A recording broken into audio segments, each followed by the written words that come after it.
Hello, welcome to another class of linguistics of MA previous paper 1B. Now, in my last class, I already spoke to you about bilingualism. We were discussing this topic, bilingualism. I spoke to you about the topic and we discussed a lot about what exactly bilingualism is and how it's connected to multilingualism and in which way we can understand it and comprehend it beautifully. When we were talking about bilingualism, that is when you are aware of two languages. That is, first is L1 and L2. L1 is a native language which we speak at home, and L2 is the acquired language. Now, when we now let's talk about this unstable and the stable bilingualism. When How do we come to the difference between stable and unstable bilingualism? It generally happens when people migrate to a language area from different speech communities, and then they have to acquire a knowledge of the lingua franca of the new country to carry out their day-to-day affairs. So in the earlier years, children of these immigrants became bilingual. But as the contacts of these people with the countries of their origin, especially of those belonging to lower economic groups, became less and less with the passage of time, the children became increasingly monolingual. So, you know what is monolingualism? So, such cases belong to the category of unstable bilingualism. A stable bilingualism is clear because we can understand it by saying that any people who are living in a particular area who use particular language, and people from different speech communities go there and acquire their knowledge of the lingua franca, that is stable bilingualism. And children who migrate to such places and they're not able to not able to adapt to the language, then it turns into kind of a unstable bilingualism.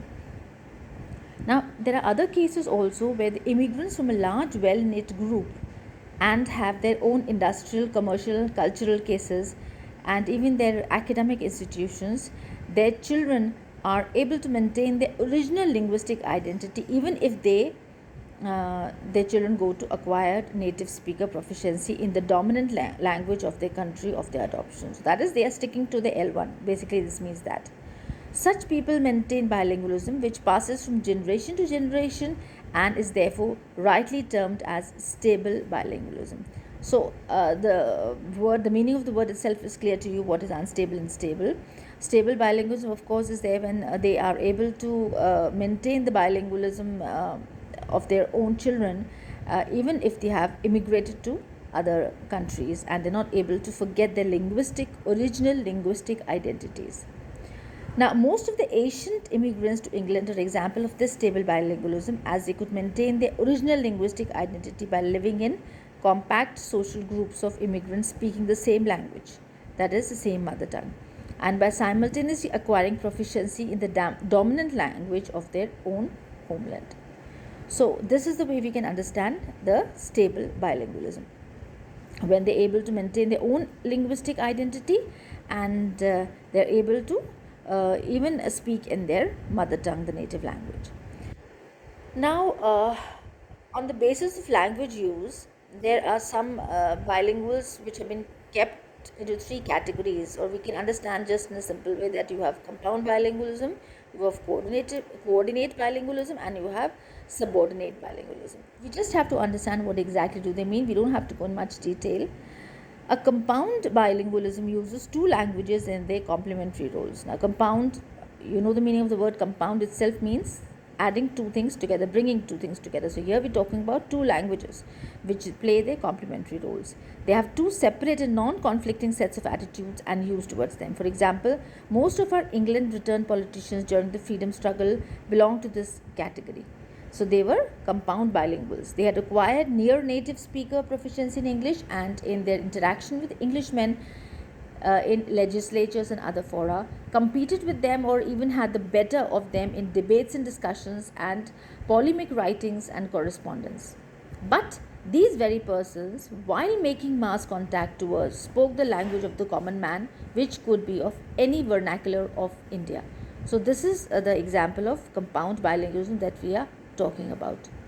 Now let's come to coordinate bilingualism. Coordinate bilingualism is that these sets of values function independently, marked by two distinct consciousness. That is, they do not compartmentalize or allocate functions for two different languages. So, in other words, it creates a competing environment which often leads to language conflict. This is the meaning of coordinate bilingualism. This generally happens with persons who are not articulate in either of the languages they are supposed to know, and therefore the result is they use a hybrid sort of language while communicating with others. Hybrid could be a self invented kind of a language where they are mixing two languages together and try to be bilingual or try to communicate. This is coordinate bilingualism. Another one, the third one, is subordinate bilingualism. Now, a subordinate bilingual uses one language well and the other language not so well. So, a large number of literate Indians who have studied English at some level must have not acquired sufficient proficiency in it, belong to this category. So, these are the three different kinds of categories of bilingualism. So nowadays, today, in this age of globalization, when English is considered to be a global language, bilingualism is a norm and not the exception. English has become an international language, and even people of those countries which had a sort of xenophobia towards English, they are learning it in large numbers.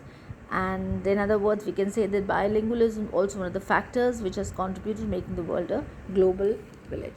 So we will not be here discussing and talking about that English is a global language, or there's too much of globalization and all these things is happening.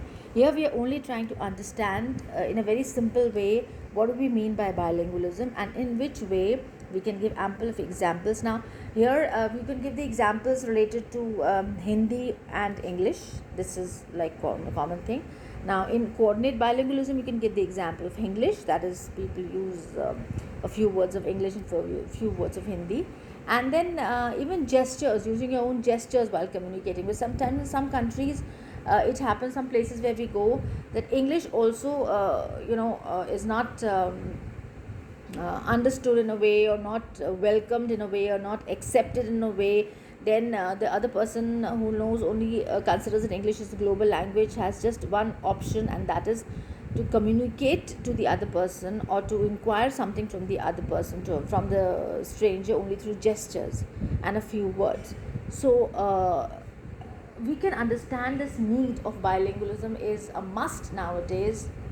When we are traveling, everybody traveling is quite rampant. People are going from one place to the other, and people are trying to understand that language, of course, plays a very, very significant role in able not only to communicate. We're not talking about communication, we're talking about making the other person of different community, different background, different culture to comprehend. And this problem we are facing not only globally but even in our own country, and I mean locally also we face many a times, and many face times, like the huge contrast between North India and South India, the Western India and the Southern India. So we are facing this also because English could not be a part of the language of the lower strata of society. So they could only stick to their local one, or the acquired one could be the same. So I mean, there are so many examples and so many languages which have their restrictions, their bars, and the way they need to be understood, and the way they need to be used by a particular person. But that completely depends on the way the person wants to communicate or use any kind of language.